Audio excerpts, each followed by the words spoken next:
On va parler de nouveautés comme d'habitude. Vous connaissez, vous savez, la maison, c'est les nouveautés. Et rien que les nouveautés. On y va, c'est parti.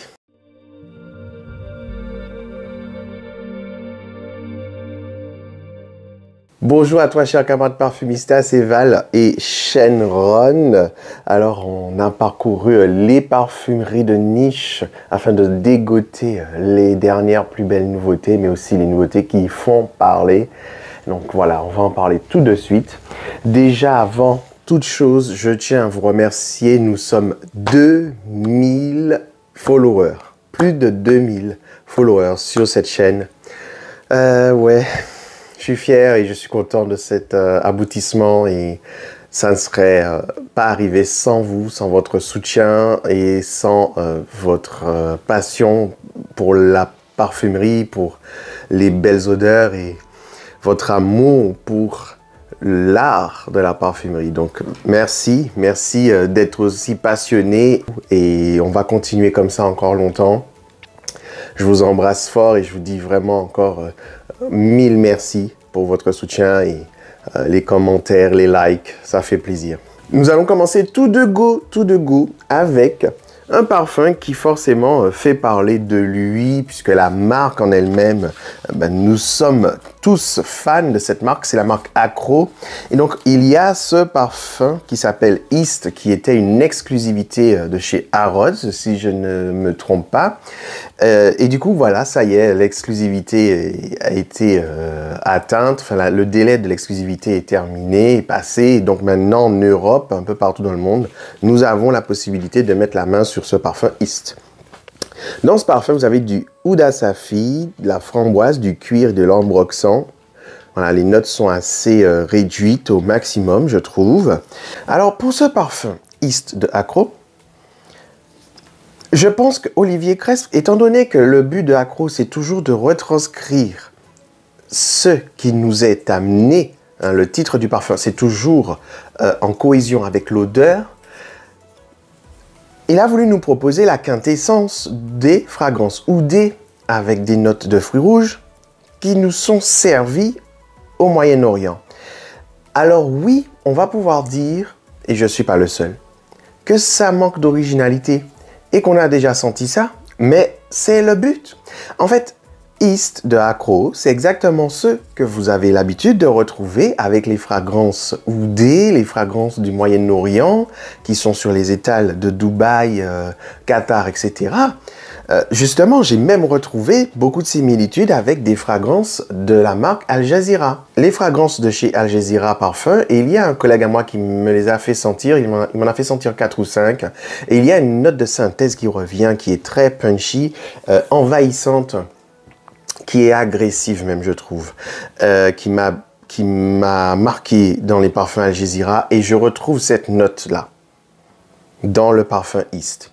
Donc, si vous aimez justement les fragrances du Moyen-Orient, les fragrances très poussives, rentre dedans, voilà, on sait que vous êtes là.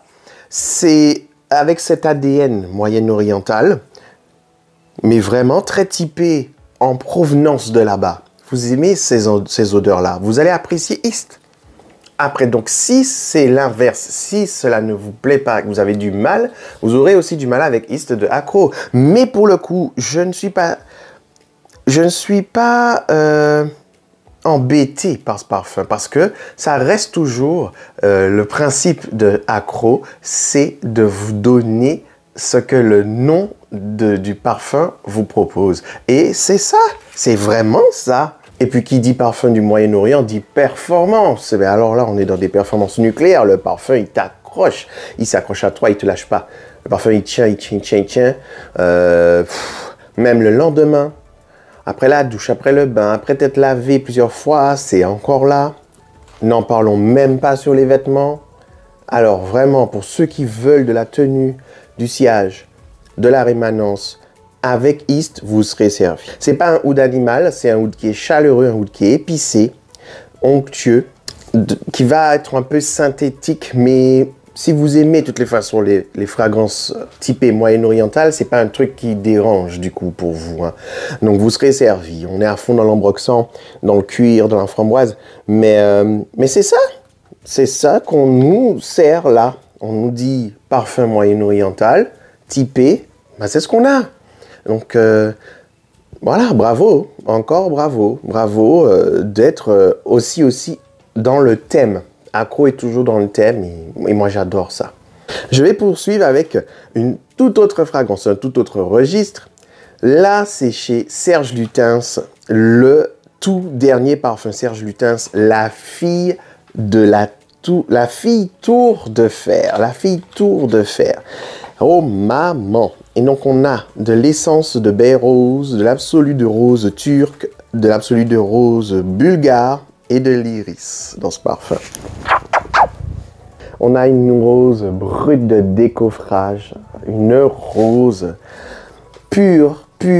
Il y a peut-être 6 ans de cela, j'étais parti, j'ai fait un road trip en Europe tout seul et j'étais allé aussi en Bulgarie.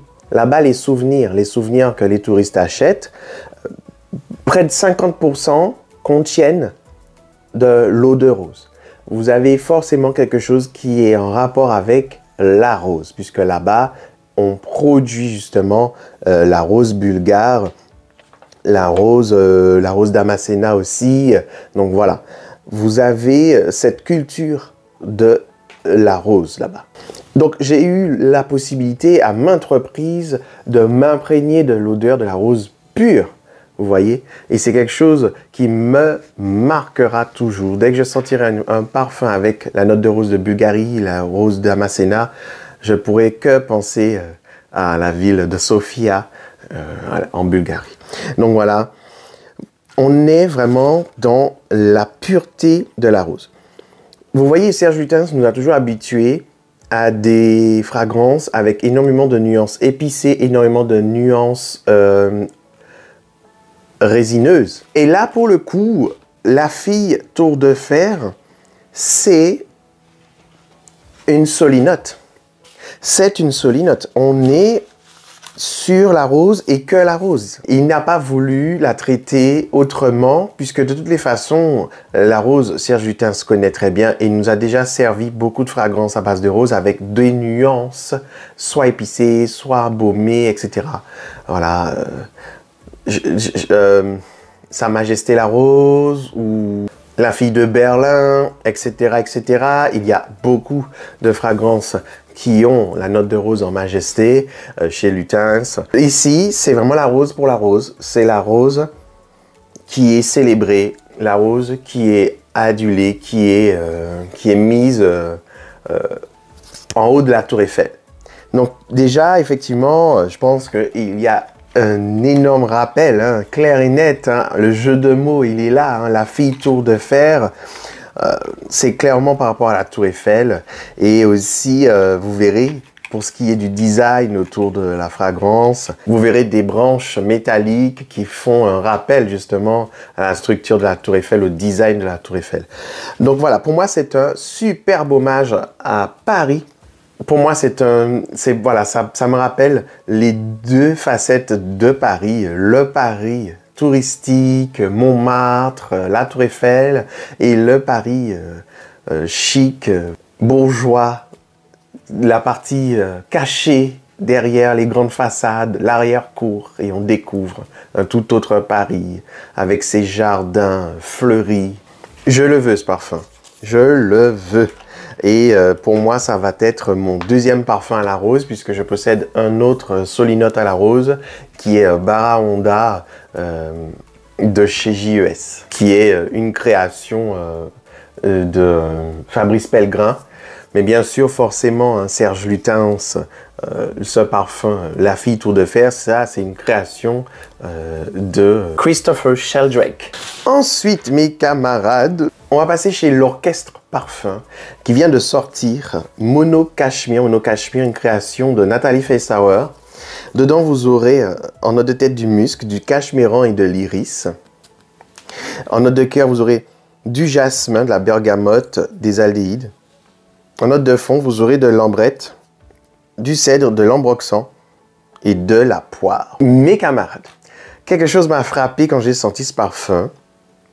J'ai déjà senti ça, mais de façon un tout petit peu différente, et plutôt deux fois qu'une, et de la même créatrice, Nathalie Feistauer. Le Lys Solaberg, de chez Maison Crivelli. Donc, Lys Solaberg, de Maison Crivelli, juste ici. La différence entre Mono Cashmere et Lys Solaberg, c'est que Lys Solaberg a une note de coin très présente, très proéminente. Plus, j'ai envie de dire, le côté bois ambré est aussi plus appuyé, plus exacerbé. Alors qu'ici, dans Mono Cashmere, on n'a pas la note de coin, on n'a pas la note fruitée, mais on a cet ADN de Lys Solaberg, mais rehaussé avec de l'iris. Voilà, je ressens vachement l'iris et le musc aussi. L'ambroxan est très présent, donc pareil hein, comme pour Lys Solaberg, mais pas aussi présent que Lys Solaberg. Lys Solaberg, c'est vraiment nucléaire. Alors que ici, l'ambroxan est un peu plus low, mais il est quand même bien présent, malgré tout. Et je retrouve le musc. Le musc, il est magnifique dedans. Il est caractérisé justement par l'ambrette. L'ambrette a ce côté musqué, un peu chaud, un peu curé, un peu fumé derrière. Un peu torréfié. Et c'est présent, c'est là. Si vous avez du mal avec Lys Solaberg, le côté trop appuyé du coin, le côté trop appuyé peut-être à votre goût, parce que pour moi il est parfait, hein. Moi je l'adore, je l'ai acheté. Mais si pour vous c'est trop dans la note de coin, trop dans les notes boisées, ambrées, et vous préférez un peu plus de subtilité, mais même si vous aimez, mais vous préfériez qu'il soit plus subtil, et que vous justement vous aimez les notes musquées de l'ambrette, vous aimez l'iris, et ce musc très particulier de l'ambrette, vous allez kiffer. Mono Cashmere. C'est un très très beau parfum, une très belle création de Nathalie Feistauer. J'aime beaucoup ce qu'elle fait. J'ai beaucoup de coups de cœur des créations de Nathalie Feistauer. Et donc quand j'ai senti ce parfum, forcément j'étais obligé de faire le parallèle, puisque j'aime son travail. Donc son travail n'a pas trop de mystère pour moi. Alors là, pour le coup, ouais. Ah ouais, clairement. Donc, à vous de choisir, mes camarades. Je peux vous inviter à faire la comparaison vous-même entre Mono Cashmere de l'Orchestre Parfum et Lys Solaberg de chez Maison Crivelli. Et dites-moi si vous êtes d'accord avec moi ou si vous n'êtes pas d'accord avec moi, si vous avez retrouvé ou pas des similitudes. Ensuite, je vais enchaîner avec un des derniers de chez Amouage, la maison omanaise. Oh my God! Damn! En note de tête, vous avez du gingembre, de la mandarine, de l'eau de rose et de la cannelle. En note de cœur, vous avez de l'héliotrope, du jasmin, de la rose. Et en note de fond, vous avez de la vanille, du cacao, du cypriol et de l'absolu de rhum. Le parfumeur derrière cette fragrance, c'est Pascal Gaurin. Alors, on a un départ qui est gourmand, réconfortant, musqué, frais, amandé, très amandé aussi, je trouve, avec des aspérités florales blanches. Donc, le côté amandé, bien sûr, c'est forcément l'héliotrope, mes camarades, qui fait ça. C'est pas l'amande telle quelle, mais c'est des nuances amandées. Et ça, c'est l'héliotrope qui donne ce rendu-là. Moi, j'aime beaucoup. Et en plus, j'ai l'impression que ça va être la tendance 2024 parce que là, Chanel nous a fait une pépite sur l'héliotrope. Mais bon, ça, c'est pour la prochaine vidéo. Je vous en parlerai. Restez connectés. Donc, c'est une bulle de tendresse, ce parfum, le Love Delight par Amouage. C'est épicé, c'est floral, il y a de la rondeur, c'est posé, c'est cosy, c'est cocon. Voilà, et puis il y a la gourmandise de la vanille derrière. Les notes épicées ne sont pas imposantes, pas du tout. C'est pas un parfum qui va être épicé, donc loin de là. C'est juste en petite dose, voilà, une petite pincée, une pichenette. Sur la peau, enfin sur la mienne, j'ai retrouvé le côté juteux de la mandarine qui s'associait avec l'acidité du gingembre. Je trouve ça très intéressant et ça va être rattrapé assez vite par le côté floral avec une rose en légèreté très fine, un petit voile de rose, hein, c'est pas la rose telle quelle comme on l'entend, c'est un petit voile de rose, un petit truc comme ça, tu vois. Ça va se déployer, ça va pas être tranchant, mais c'est plus le jasmin à ce moment-là, je trouve. Ouais, plus le jasmin. Et il y a un côté gourmand gustatif de la vanille aussi, voilà, va être présent. Le tout, ça va être vraiment très chaleureux, hein. Alors par contre, mon petit souci, c'est que je trouve que ça fait plus dans le côté mainstream. Après, de ce que j'ai compris, c'est que à moi, j'essaye de toucher un public beaucoup plus large. Et pour ça, il faut déjà s'adapter au public. Shenron. Donc, je pense que ça, c'est une sorte d'appel d'offres. Et donc, voilà, c'est plus pour le grand public. Les aficionados de Amouage risquent d'être décontenancés parce que là, on n'est pas dans le classique d'Amouage du tout.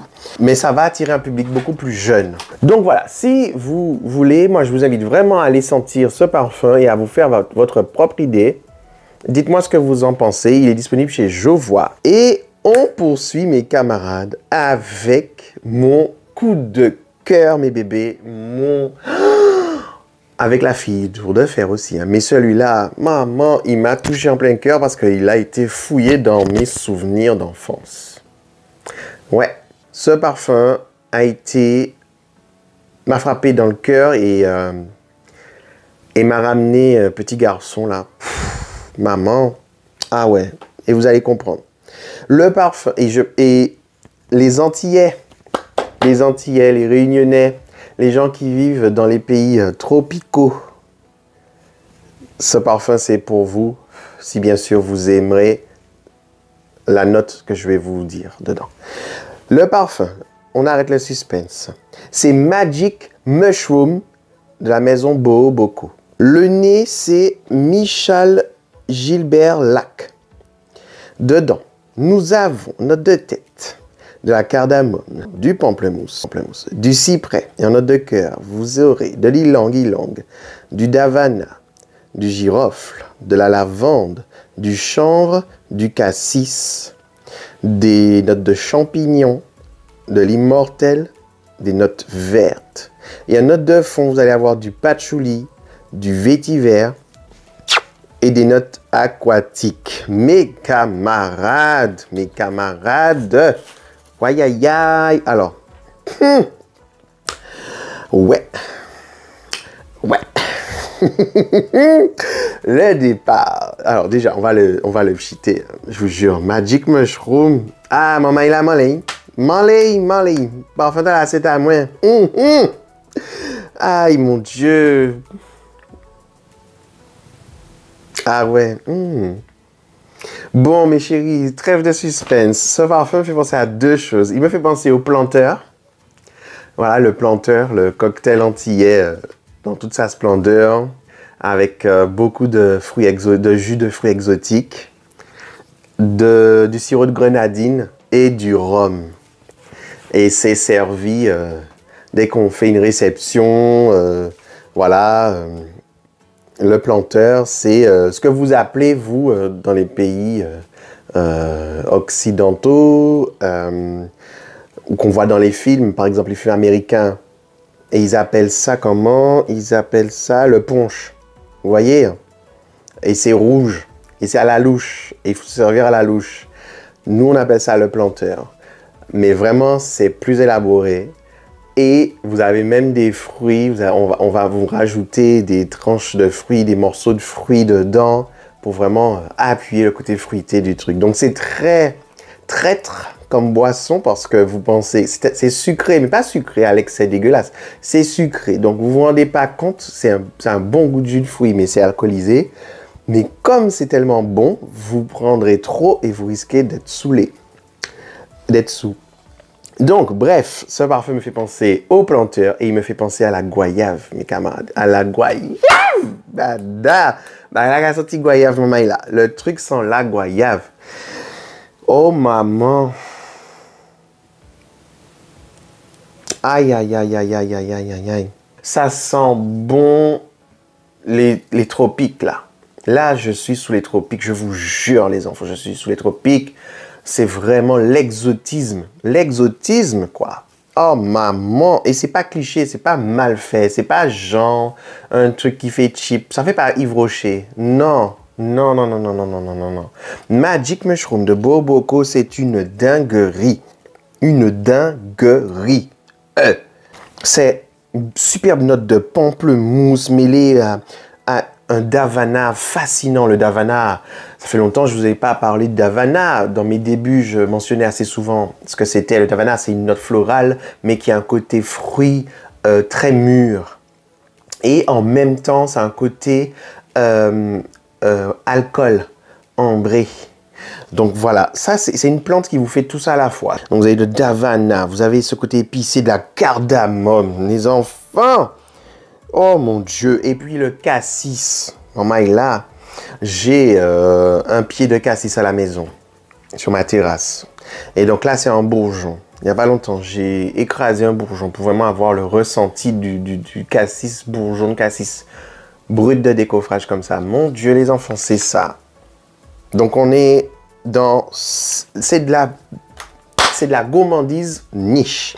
Voilà ce que j'attends dans un parfum gourmand de niche et fruité. Si on me dit on veut faire un parfum fruité et que c'est de la niche, je ne veux pas un fruité qui me sente comme du mainstream. Et il y a énormément de fragrances fruitées, soi-disant de niche, et quand je les sens, je suis désolé, mais j'ai déjà senti ces choses-là quand j'étais gamin, et quand j'étais gamin, c'était des fragrances mainstream. Donc, c'est pour ça que vous me voyez extrêmement rarement vous parler de parfum fruité ou de parfum gourmand, parce que je mets la barre extrêmement haute. Je suis très difficile parce que auparavant, quand j'étais gosse, il y avait déjà des choses de ce genre qu'on pouvait trouver pas cher, avec du Yves Rocher, avec, je sais pas moi, enfin bon bref, oui, Yves Rocher, c'est un très très bon exemple. Donc pour moi, je trouve ça inadmissible qu'on me dise que c'est de la niche et que voilà, le rendu, ça me donne le rendu de ce que j'ai senti quand j'étais gamin. Bref, là pour le coup mes camarades, ce n'est pas du tout le cas. On n'est pas dans du cheap, on n'est pas dans du mainstream, on est vraiment dans de la belle niche. C'est super bien travaillé, je dis bravo, bravo, bravo. Magic Mushroom de Boboko. Mes camarades antillais, mes camarades afro-caribéens, mes camarades qui viennent des pays tropicaux, ceux qui ont été déjà dans les pays tropicaux, qui connaissent les cocktails de fruits, les cocktails de fruits tropicaux, qui connaissent l'odeur du planteur, qui connaissent l'odeur de la goyave, la bonne goyave bien rose, bien goûtue. Allez me sentir ça. Allez me sentir ça. Allez-y. Et vous ne serez pas déçus. Je vous jure, vous ne serez pas déçus. Le truc là...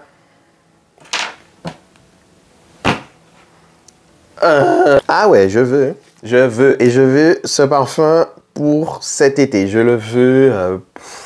Ah ouais, pour cet été. Mes camarades, n'hésitez pas à commenter, s'il vous plaît. Dites-moi si vous avez déjà senti ces parfums. Dites-moi si vous ont donné envie. Dites-moi si vous avez eu des coups de cœur, des déceptions, si vous les avez déjà sentis par rapport à ce que je vous ai décrit, lesquels vous font envie. Lâchez-vous, on s'exprime. Sur ma chaîne, on est là pour s'exprimer, on est là pour être entre nous, entre vrais passionnés. Partagez à un maximum de personnes sur toutes les plateformes possibles. Facebook, via WhatsApp, allez-y, faites-vous plaisir, partagez. Et puis je vous dis à très très vite pour d'autres nouveautés, d'autres vidéos, mes camarades. Shenron, viens dire au revoir. Je vous dis à la prochaine, mes camarades. Parfumez-vous bien, testez sur peau et faites-vous plaisir. Ciao.